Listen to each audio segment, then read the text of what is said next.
Well, good afternoon to all. My name is Tracy Ostrom, and it is it is my pleasure to be here with you guys today. Always a great group to see on a Monday. Kind of gets me going for the rest of the week. So thanks for being here. I want to talk to you today a little bit about the U.S. Partner Forum, what we're doing, and specifically the Pacific region and our partnership within the Pacific region and some of the things we're working on. So I'm just going to go ahead and get started. Obviously, this is very informal. So if you have questions, you can just jump in or put them in the chat as we go. I will not be talking about the two-day workshop we did on Thursday and Friday in this presentation, but hopefully I'll be talking about a few other things that may be of interest to you.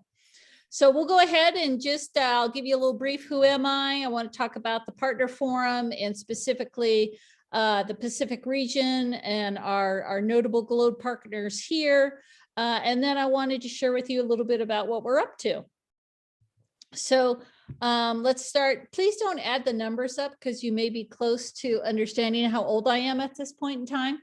But so my undergraduate was in environmental biology back in the 80s, and was really interested in doing a little traveling. So I went into the Peace Corps, and my Peace Corps recruiter says, okay, Tracy, well, you're qualified to do one thing or two things, and you get to choose.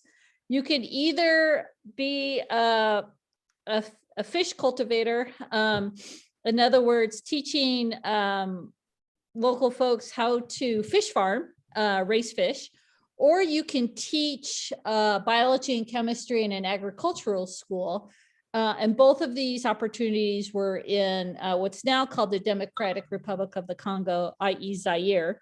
And so at the time, I didn't even eat fish. So I didn't think I would be a good candidate to teach people how to fish farm because I didn't know anything about that stuff.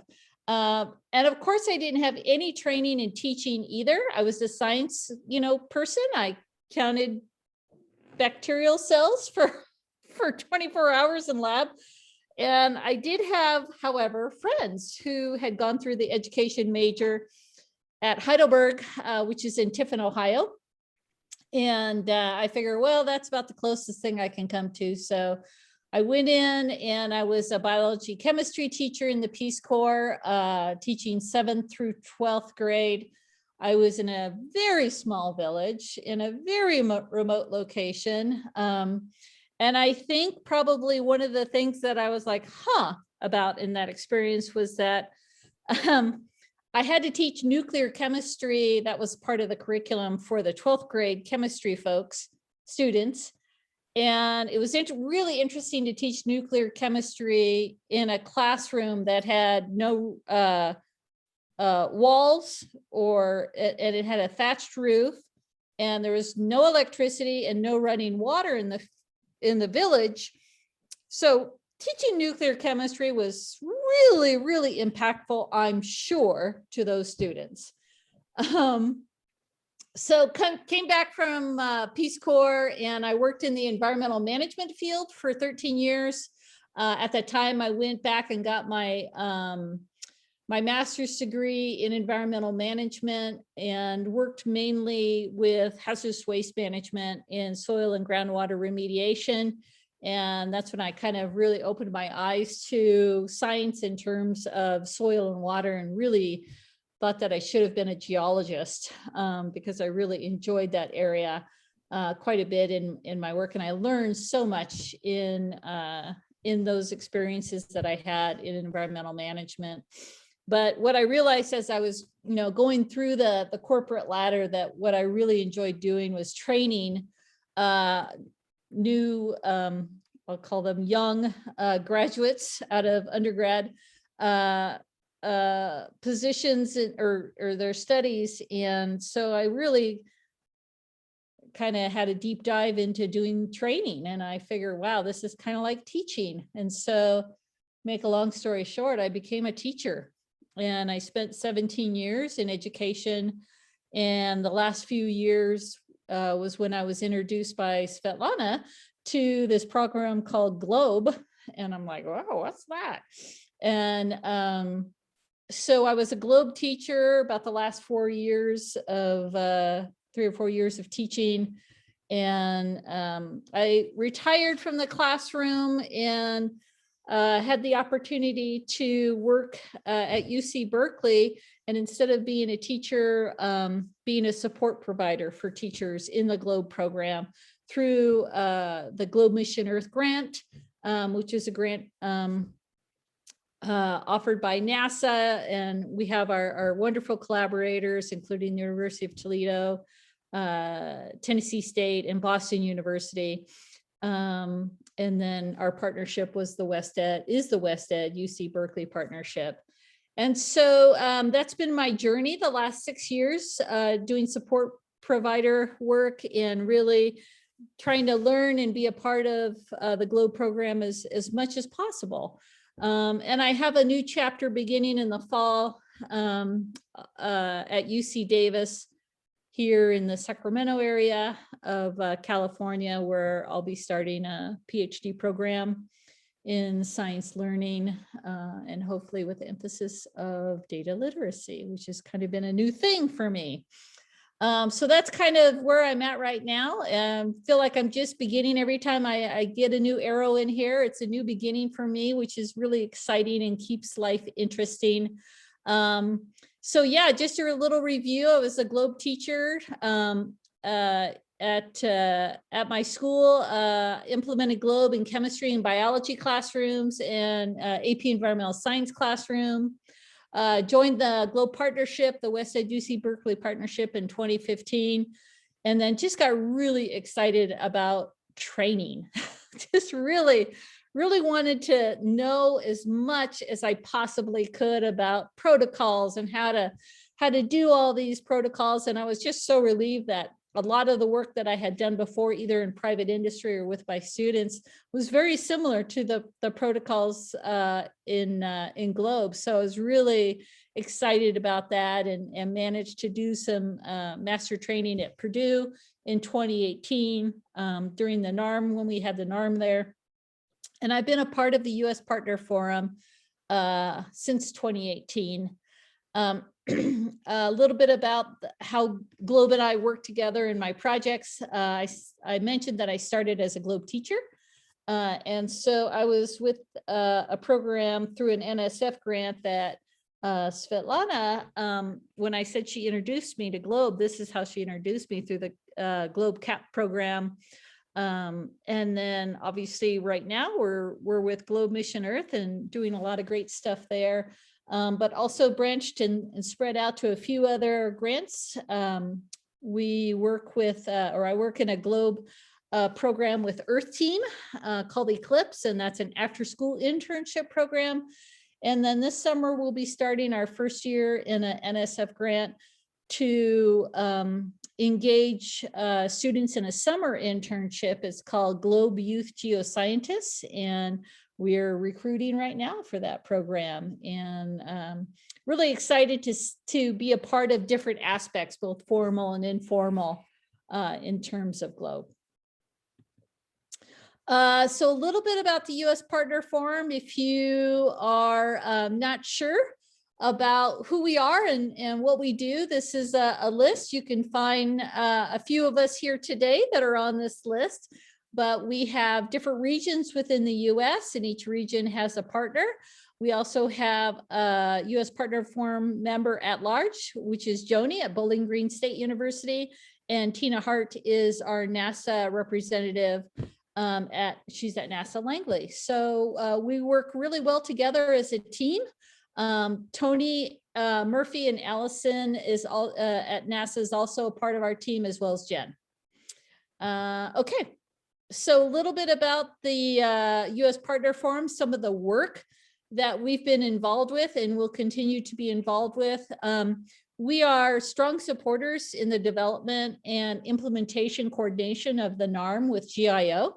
The NARM is switched from a spring North American regional meeting to the fall, and we're just now starting to plan our fall ideas. We are also heavily involved with our communication with our regional partners and the GLOBE community in general, but specifically with the partners within our GLOBE partners within our region. The U.S. Partner Forum is a strong supporter of the GLOBE strategic plan and has a tendency to develop its work based on what the GLOBE strategic plan is all about and what their goals are.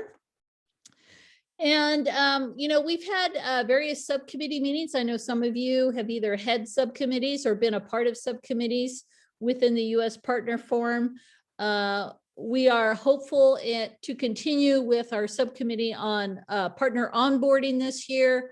We would like to increase communication and support citizen science efforts as a subcommittee, pardon me. And the new subcommittee that we're exploring this year is going to be on affinity groups. We know there's a lot of affinity groups within GLOBE, and we want to support and communicate what those affinity groups are within the GLOBE community. So a little bit about the Partner Forum. So just wanted to put this in there again of all the different regions that are within the United States. And I represent the purple people eaters here. So that's Hawaii, Nevada, and California are all a part of the Pacific region. So I wanted to talk to you a little bit about the Pacific region partners. So we have one partner in Hawaii, a couple in Nevada, and several California partners. Now this is directly lifted off of the GLOBE website. There are obviously, as you guys probably know in your own regions, some partners are more active than others. But this is our official partner list for the Pacific region. And you can find contacts with each one of these partners on the GLOBE website. A little bit about some partners. I just want notable partners, current notable partners in the Pacific region. I wanted to give a shout out to Elkhorn Slough. And Peggy Filletta is the contact at Elkhorn Slough. They're in Central Coast, California. Elkhorn Slough is a part of the NOAA system, and they have a great public facility there with a visitor center. They do GLOBE trainings throughout the year, especially in the summertime, and they center their trainings on elementary teachers and middle high school teachers. There's a middle high school training coming up. They're currently involved in a hybrid model for their training. So if you're interested in being a part of their training program, you can find them listed on the in-person training of the GLOBE website. And Elkhorn Slough is also a member of the Earth System Science Collaborative that is called California Strong. And I'll talk about that in a little bit. Another notable partner is California Academy of Science. They've been a partner for a while. They've actually presented at Watercoolers in the past. They have a science action club across the country and also internationally.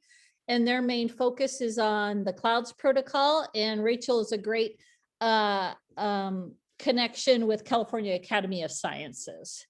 Down south, we have Los Angeles Unified School District, Henry Ortiz, you've probably heard him. Both Henry and Peggy are master trainers. Lots of training experience as Henry does down in the LA area for K-12 teachers.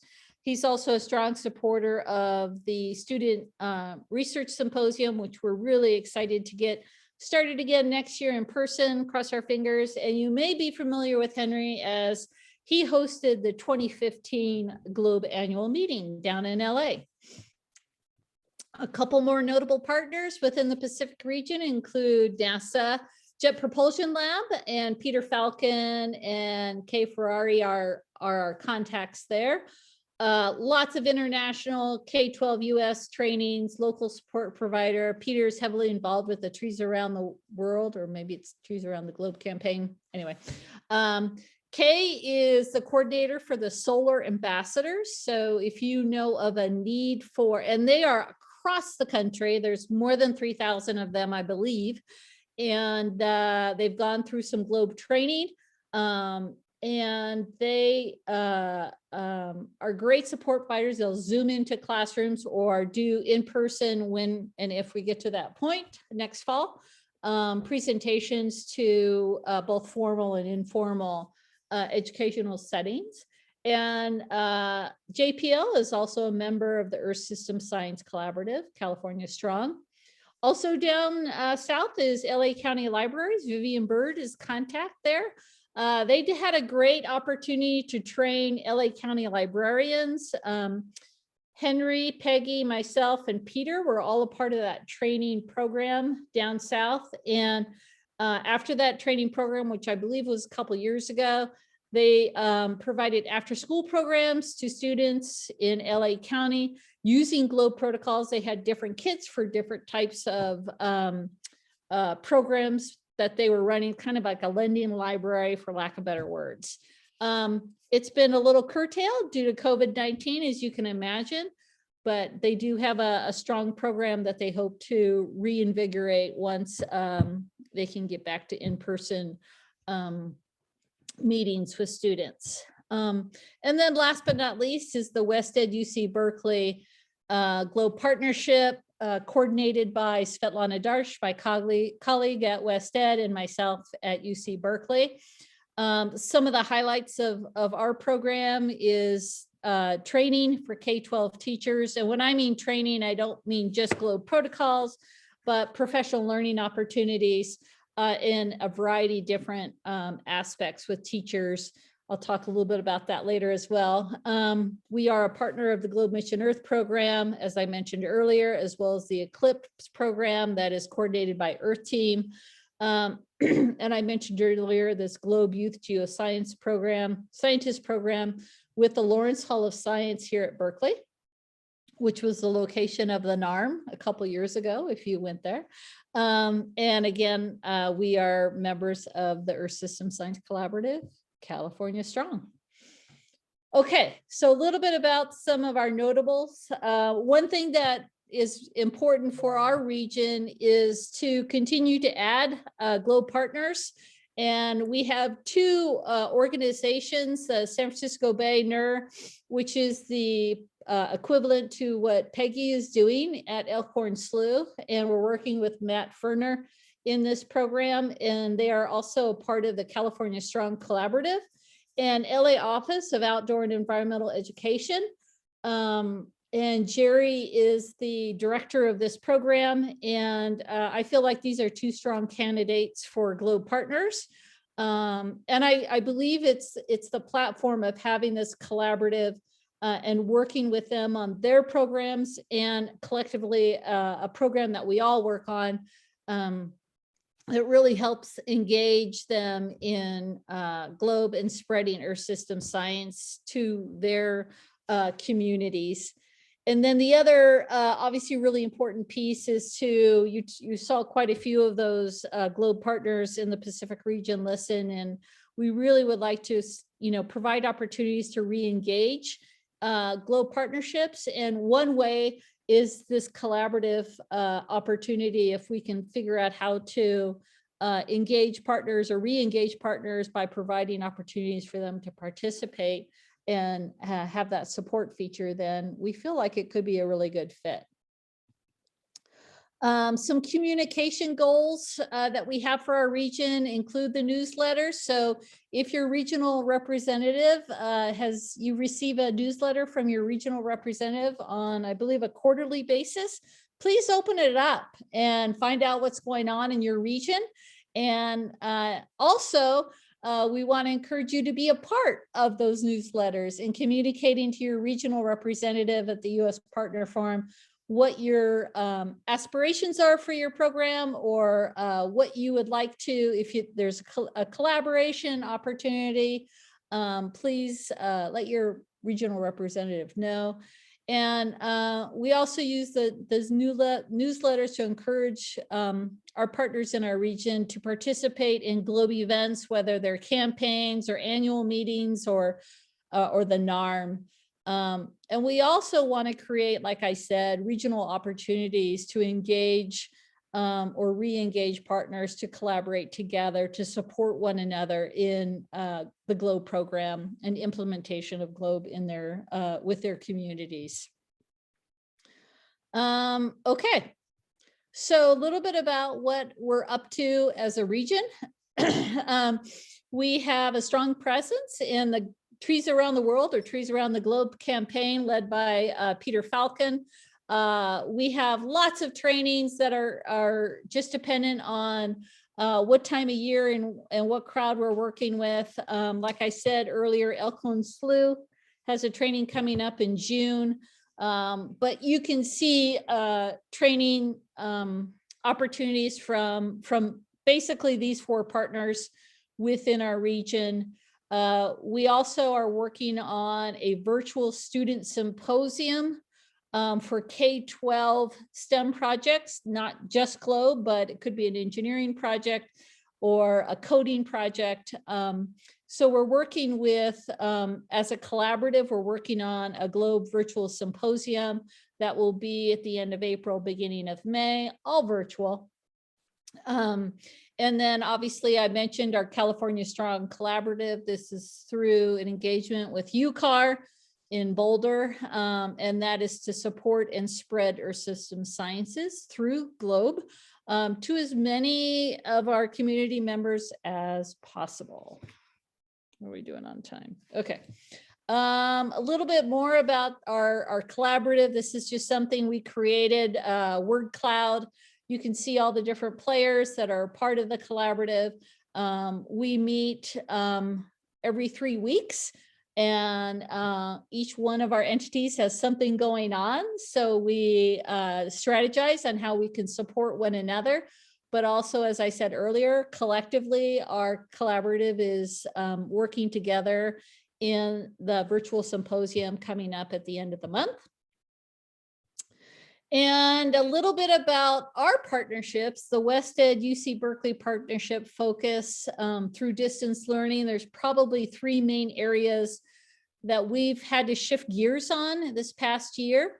And one of those shifts has been data literacy and implementing strategies for taking measurements with our teachers. So we created these pre-post data literacy warm-ups to kind of assess where students were at the beginning and at the end of the school year in terms of data literacy.